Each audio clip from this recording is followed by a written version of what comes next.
Good morning, good afternoon, good evening, wherever in the world you might be. I am Nicole BC, and you know everything.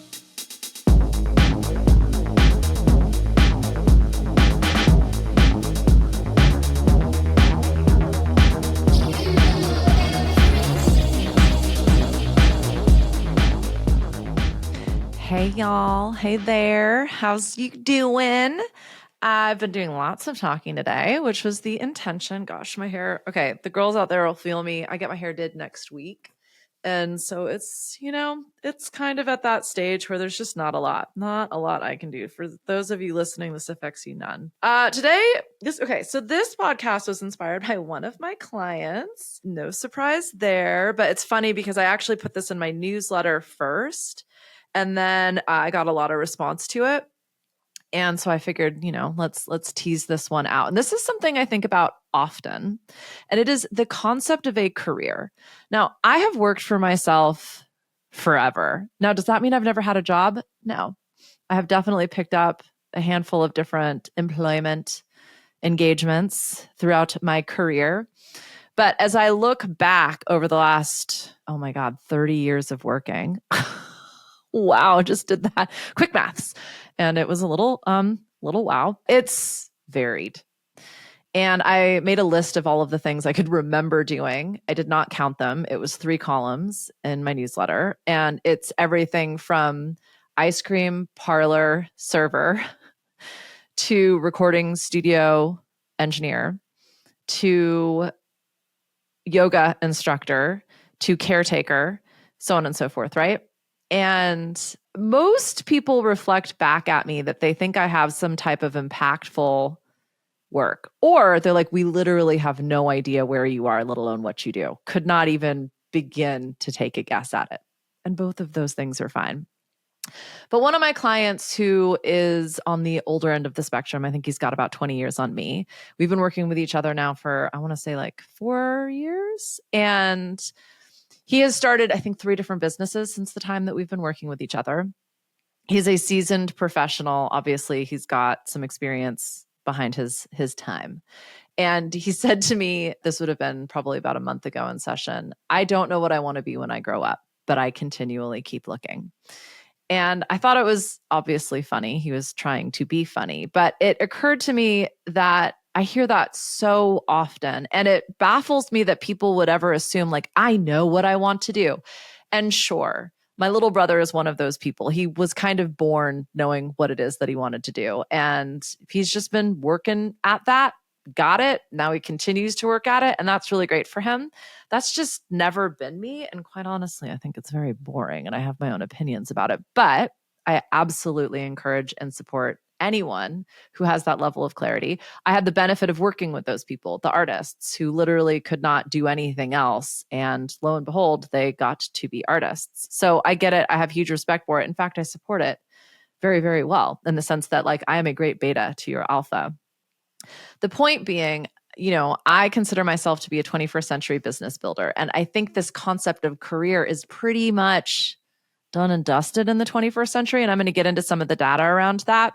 But if you want to know what you are going to be when you grow up, if you feel like you have chopped and changed careers, let alone job titles, 16 times in the last few years, if you've recently been released from your employment obligations and you're wondering where to from here, or if you are gainfully committed to your business or your job and you feel like you're ready to shake things up, please listen, because we're going to address all of those, I think, very commonplace experiences that we all arrive at, some of us more often and more frequently than others. But that's not a judgment call. And in fact, it doesn't have to mean that you're flaky, that you're irresponsible, that you lack commitment, that you lack vision, that you're unreliable, none of those things. You just might be a true change maker in the sense that if you're not in a process of change and development, you feel like you're dying. I can relate to that one. So thank you for being here. Welcome back. I really do believe that a career in the 21st century means something completely and totally different than it has up until this moment.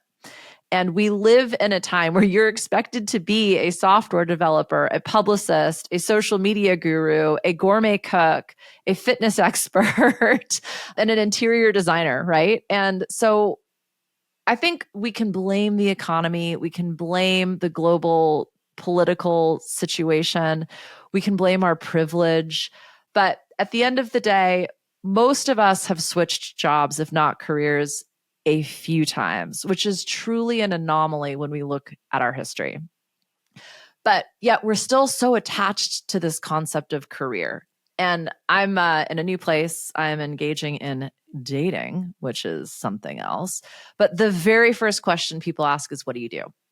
And I respond to that many things. And that really actually satisfies them because it's an automatic question we've all gotten so used to. We've forgotten that what I do is not who I am. And you get to define your identity in any which way you want. And sure, it could be your work, but that's not necessarily how the rest of the world certainly thinks about who you are. And I'd be really curious why you think your work is your identity. So, not just how did we get here, but where are we going? And I want to hopefully provide you with a few ways of thinking about your career, building your career, establishing yourself as a valued member of whatever industry or community or skill set that you want to participate in, and how you can navigate this exploration with confidence. So, we're going to talk about three things: the skills revolution, the identity crisis, and your future framework. So, from there, thank you. Thank you for joining me. And I, firstly, again, depending on your purview and what perspective you are examining my own life from, you will either think I am batshit crazy and potentially schizophrenic in terms of my quote unquote career choices, or you'll think, holy shit, this woman had vision and how she managed to create what she's created is unimaginable to myself. Both are correct. And when I retired from the music industry at in my late 30s, I think it was 38 when I officially walked away, I had no idea who I was. And I kind of describe the industry as the mafia, like you're either in or you're out. And despite my having tried to leave multiple times, they managed to suck me back in. And I remember at 18, 19, when I got my first gig, I thought, like, this is cool. I'll do this until I finish school. And then I somehow managed to get even deeper into it. And I thought, until we're like 25, this feels like the thing until we're 25. And at 25, I was like, 30, we're out at 30, so on and so forth, right? And there's a lot of people in the industry, and I'm sure you can relate to this in any industry that you're in, where they take pride in being a lifer. We invest so much into the longer you do something and the more committed, quote unquote, you are, which is defined by how long you've been doing it, the better it is. And there are examples of that for sure. But I don't know that enduring misery for years of your life is the metric for success. I get that it can be 100%. And I get on the other side of that challenge, you are stronger and more resilient for it. And there's all sorts of cool things that happen when you stick something out for an enduring amount of time. Also, let's just open to the possibility that something incredible could have happened had you changed paths. You'll never know unless you try. And if you watch all of those, like, I don't know, that death content where they're interviewing like our elders who are saying if they would just do, redo one thing. Firstly, there's all sorts of conflicting advice because I 100% think that it completely and totally depends on you. But no one regrets taking the risk. They regret having never done it in the first place. So what do I mean when I say the skills revolution? This was an interesting little tidbit. For a long time, I would say probably the last probably 60, 70 years in terms of organizational theory and psychology, we were all encouraged to become experts, to specialize, to differentiate yourself by being the one and only. Specialization is, I'm not going to say no longer the goal, but it's no longer enough. Careers today are still coming from this assumption that you need to dedicate your life to mastering a single skill set, a single profession. Oftentimes, we have to go to school in order to just simply get the job. Then we learn the trade or the area of expertise. We stick with it for 30 to 40 years. Isn't it like mind-blowing to even think about that. And then you die. Then you retire and die. So firstly, I don't think any of us are going to have access to the level of support that any of the retirees over the last 100 years have had access to. So there's that. Secondly, most of us can't even imagine sticking to something for 10 years, let alone 40. Can we at least agree for the rest of this episode that that model is dying, if not already dead? And here's the tidbit that I stumbled upon in researching this. The World Economic Forum, I know, I have my opinions as well, but the World Economic Forum highlights that the half-life of a learned skill is now just 5 years. And I can 100% relate to this. When you talk about music and technology and content creation and marketing, like what I'm saying is half of what you know today will be obsolete in 5 years. I'm going to say that one more time. Half of what you know today will be obsolete in 5 years. With the rapid pace of technological change, you can no longer rely on a single skill or profession to sustain you throughout your working life. So what's emerging is this skills revolution, this new way of adapting and learning and wearing multiple hats. Now, it was not that long ago that everybody out there was telling you, you have to focus, you have to specialize, you have to choose one thing. I don't want to like toot my own horn, but honk, honk. I have always said being multi-passionate and giving yourself permission to have multiple focal points, to have multiple income streams, to double down on what it is that you truly do best and therefore enjoy. This is the way of the future. And we're really seeing that now. Being open to change yields versatility and adaptability. And all that means is like you are cool with learning. And one of the things I've talked a lot, but we forget is learning something new means like you're okay to suck for a little while. And as an adult, and especially as an expert who has honed their skills for 20 plus years in one specific area, not very good at sucking, right? That's like the antithesis of that entire approach and model. How might you approach career building? I would love to know in the comments or below or wherever you're engaging with this. How have you made a career change? If you have, what was that process like for you? Did you focus on developing a diverse skill set or learning a whole new profession? I started the story. Let me continue it. So when I left the music industry, that was literally my identity. I was a band manager. And quite frankly, I was the band that I was managing manager.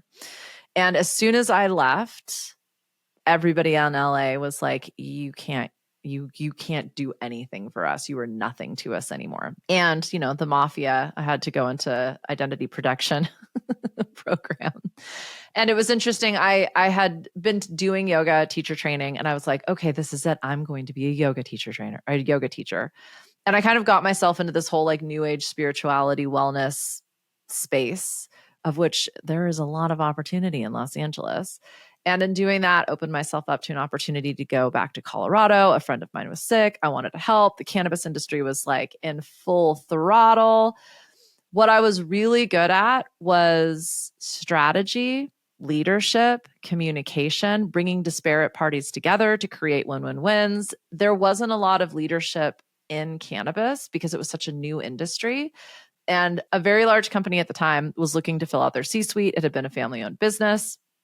And they wanted somebody from a different industry, mainly because there wasn't anybody in the industry, to bring their area of expertise and their skill set to the party. And I got hired as a COO, which operations is, again, kind of the way my brain works. I say again, because I'm referring to something I said in a previous episode that I just recorded. Anywho, point being, we'll get into this towards the end of the episode, but there are ways that you can look at what you do, why you do, how you do it to help you understand where to from here. If you think, and I'm assuming you're listening to this because you love me,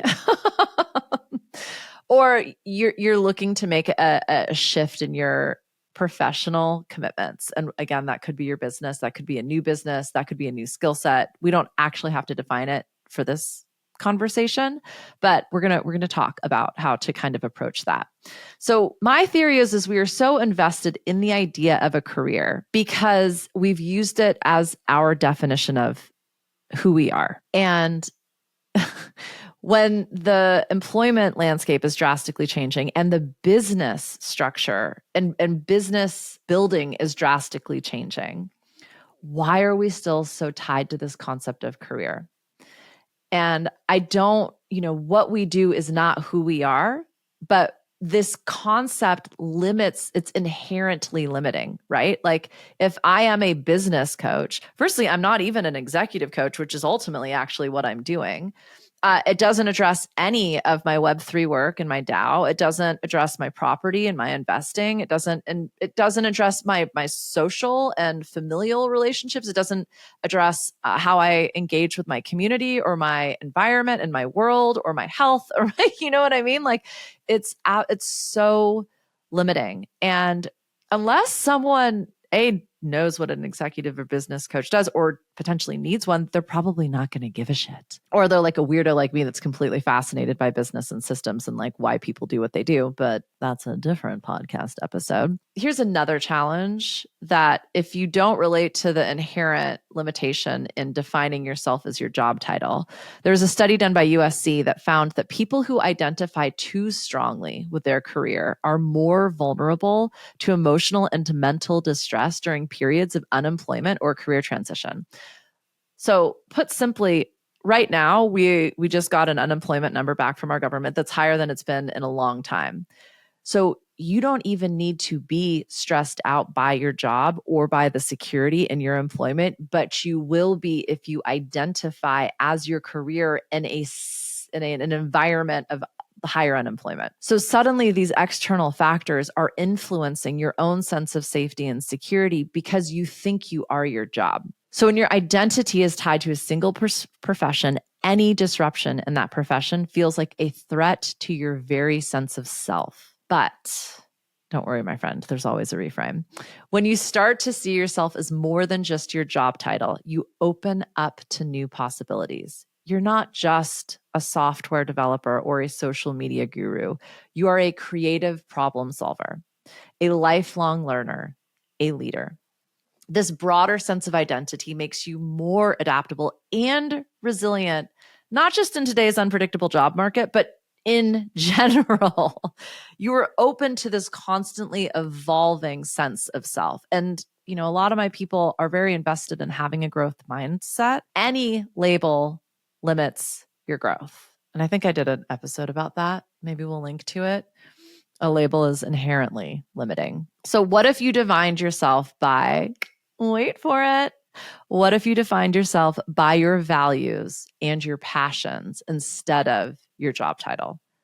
Would that change how you approach your career? Okay, so I promised you a future framework and what to do with all of this because I'm sure I'm making you question your entire life and purpose now. Sorry, not sorry. Welcome to being my friend. If the old model of career is outdated and limiting and died with the 20th century, what is the alternative? How do we redefine career in a way that makes sense for today and tomorrow? Like, where is this all going? How are you going to inspire yourself? How are you going to wake up and do it all over again tomorrow? So think of your career not as a single path. And this is going to be for all of my artist people out there. Think of it as a portfolio of skills, experiences, and passions. And if you want to know what I'm talking about, there is a resume format that is called a functional resume. And it is used more in creative industries, more in engineering industries, where you really need to lead with the different skill sets that you have or the different languages that you speak or the different certifications and trainings you may have engaged in. But it's saying like, these are the skills that I have mastered in these different potential areas of this opportunity that you are presenting. And so I am not a business coach. I am an operations optimizer. I actually don't like some of the buzzwords that are going on there because like no one is looking for an operations manager, but they are looking for a director of operations, right? So I digress. Drink. Sorry, that's a joke from another podcast episode. Bonus points if you know what I'm talking about. So the portfolio approach allows you to blend different aspects of who you are into a cohesive whole. And what's so cool is I used to give this advice as a mentor in business and helping sort of, I don't want to say young people, but people who are looking for more experience and early on in that particular stage of that particular job and space. Sometimes a horizontal move might even appear as if it's a backwards move, but you're probably going to get to where you want to go a hell of a lot faster than if you stay on a linear path. And what I meant by that was if you join an organization at an entry level and you get promoted to mid-level, and then you get promoted to management, and then you get promoted to that could potentially take 7 to 10 years, and you're getting like 3 to 5% more each year. And this can also apply to business. You might start off as a sole trader. Perhaps you're a carpenter, you're an artisan. And so people hire you to fix their kitchen countertop, or to, help them with their gutters, or to fix a frame here or there. That's cool. And there's a certain amount that you can charge. And your clients will always think of you as the guy they call to, or the gal to, fix the thing. But what if you want to be a woodworker? What if you want to define yourself as an artisan? You create that body of work that demonstrates your whole skill set. You are no longer Jenny Schmo. I was going to say Joe Schmo. You get where I'm going with that. Carpenter. You are the artisan of your locale. And you come back and you're charging 10 times as much. And no one bats an eyelash, because firstly, the people that you used to know aren't the ones calling you because you ain't putting a hinge in a squeaky door. You are building a second story of someone's house that they wanted to be personally designed for them based on their creative dreams of being able to see the stars at night. So are you guys familiar with McKinsey Global? They're one of the biggest consulting institutes in the world. And they can be like, if Coca-Cola was going to hire me, they'd go to McKinsey, right? So they reckon people who adopt a portfolio approach to their career tend to have higher job satisfaction and greater financial stability. This is because they're able to pivot between industries. They can take on extra work, freelance work, gig work, and continuously evolve their skill set. They're building a career that's as dynamic and multifaceted as the world we live in. So if building a career wasn't just about climbing a ladder and this linear path, what sidestep might you take? What skill set might you embrace or augment that you already own? Or what's something that you think would be really fun to explore that could potentially augment you, or just like honestly be fun? Maybe career, air quotes, isn't about your job, but it's about creating a life that reflects your interests, your skills, and your experience. I mean, I don't think I need to be the one to say this out loud. I think we've been saying this in a million different ways, at least since 2020. But it's time to rethink what career means, most especially to you, my friend. Like, take this as a sign, the sign you needed to see that you want to rethink and redefine the word career for yourself. So that instead of aiming for this single linear path that's defended by another certification or degree, build a portfolio that reflects who you are. Embrace the skills revolution, redefine your identity well beyond your life, and curate a career that's as flexible and dynamic as you. The future of career building isn't just about choosing a path.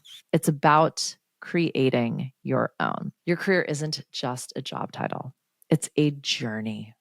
Okay, I'm getting cheesy. That's how you know we're getting to the end. But I just wanted to say last 2 takeaway thoughts here. If you're feeling bored or restless or threatened or uncertain or in need, that doesn't mean you're doing anything wrong or there is an emergency lurking around the corner. And here's a really different way of exploring any single one of those trigger points, right? Celebrate yourself. Look at everything you've done up until this moment. What are the things that you are truly proud of? What comes so naturally to you, you don't even recognize it as a skill set. When I realized people don't take everything apart to put it back together again to figure out what the schematic and model is for that particular structure or design or business or success strategy, I still don't, it is a complete blind spot for me that everybody doesn't think like that. And it is truly my superpower. I can do that in almost an instant. And most people don't even want to fucking hear it, right? It's actually why I had to create a job around it, because I realized if they ask me the question and they pay for it, they probably do want to hear the answer. The thing you take for granted, and how do you know if it's a blind spot, BZ? It's the thing people always ask you about. It's the advice that your friends always come to you for. It's the thing that at work people always ask you to help them with. It's this thing that like you don't even know how long it takes you because it's kind of like so easy and like almost, flow state for you. That's the thing that you're good at. This I refused to admit, and it took me 20 years of banging my head against a wall and some really heartfelt losses. The thing you're good at is also going to be something you enjoy. This is another reason I'm a business coach. I'm fucking good at it. Why am I not a music producer? It was fun. Was I good at it? I could have been, but I was not willing to stick it out because I had something else beating me over the head, which was a bunch of fucking music producers asking me to help them with their business. And I was like, oh, okay, well, I guess we'll do this instead. How could you translate whatever answers you just came up with into an adjacent or even new skill set? What jobs would encourage that? So, no, I don't get to be a music producer, but I can have a recording studio. Cool. I get to be completely and totally immersed in that experience without actually being the one twiddling knobs. No offense to the producers out there. But if this question is coming from a space of lack, like I need more money or I need more freedom or I need more respect, my next question is why? And without investing in another learning opportunity, because I know you, my friend, you're like, you've got 6 courses or certifications or degrees just hanging around in the background that you're distracting yourself with. What could you do to just surround yourself with that? So maybe you want more respect. Start going to some lectures and talks with some experts, people who are respected, and surround yourself in an audience with people who love that exchange of reciprocity. You'll hear this a lot, but put yourself in the environment of the spaces or people you want to foster within yourself. I will link to this podcast.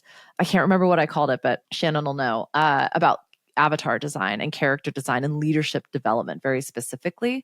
If there are skills or qualities or characteristics you want to develop in yourself, create an actual plan around that. I guarantee you there's 1,000 free things you could go out and do right now instead of criticizing yourself or telling yourself all of the reasons that you can't. So these triggers, this restlessness, this uncertainty, feeling threatened, like none of this actually has to be bad or even a problem.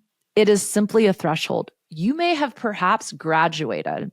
You might be done with the thing, and you might have only started 2 weeks ago. I'd give a lot of people permission to change their mind. Some of us change our minds a lot. That's okay. As you give yourself permission to change your mind, you will start to tune into what is a distraction and what is an opportunity. And you'll often hear me talk about it like the next big thing. It could show up like shiny object syndrome, but I'm a big believer in if that shiny object doesn't stop sparkling and it's been getting your attention pretty consistently for a while, and I will encourage you to use that sparkly object as almost like a carrot. So you're not allowed to like give it your attention until you've done X, Y, or Z. You know what I mean? You kind of create that little negotiation in yourself, not because you're limiting yourself, but you're testing your true commitment to this new thing. You'll also hear me talk about it in terms of like a decision-making threshold. So once I've gotten to A, B, or C, then I get to explore this shiny object. I do it for me with like, I'm integrating a whole new software platform in the background. And I'm just not allowed to do that unless it's been 18 months since the last time it happened. And anytime I come across a new piece of software, I just save the link and I put it in my calendar and I get to think about it then. Because otherwise I'll just like constantly be jumping from platform to platform. And that's just me. And that's okay. It's not a problem. It's not bad. It's just how I'm wired. Decode the why if it feels bad. You do not want to create the next big thing from a bad feeling. Creation happens when we feel really good. So investigate and explore your stories. You will know if it's the next big thing because it feels exciting for a while. It feels like an expansive opportunity. And usually things kind of start to fall into your path when you kind of set the intention that I'm open to something new. It might be that thing you think, it might be something completely different, but that brings you that feeling of fulfillment in these areas that you're trying to cultivate. So the flip side of it is if you are highly distractible, I'm raising both hands and all 10 toes, reduce the risk of change. So you know everybody's going to call you a flake and say you're unreliable. How can you get ahead of that and manage expectations? Maybe this isn't about threatening your income and your livelihood. It's about actually committing to the extra hours before or after wherever you're deriving your income and your livelihood from to prove not just to you, but anybody that might be depending on you, I am so invested in this, I'm going to put in the extra work for it. There will be a whole list of risks that you can come up with that you can mitigate and also invest in the next big thing and also stay committed to the thing that you're doing. If you're willing to cover all three of those bases, you have my full permission to course correct, my friend. So finally, no, actually, that's it. I feel like that was really good. We are complete here. Thank you for joining me. I would love to know if this idea sparks some new ideas, if this episode sparks some new ideas. If I don't want you to tell me what your next big thing is, but I would love to know a skill or a characteristic. Thank you. A skill or characteristic that you would like to grow in yourself and how you're going to do it. What's the thing that's happening in or around you that you can do in the next, let's say, 2 weeks?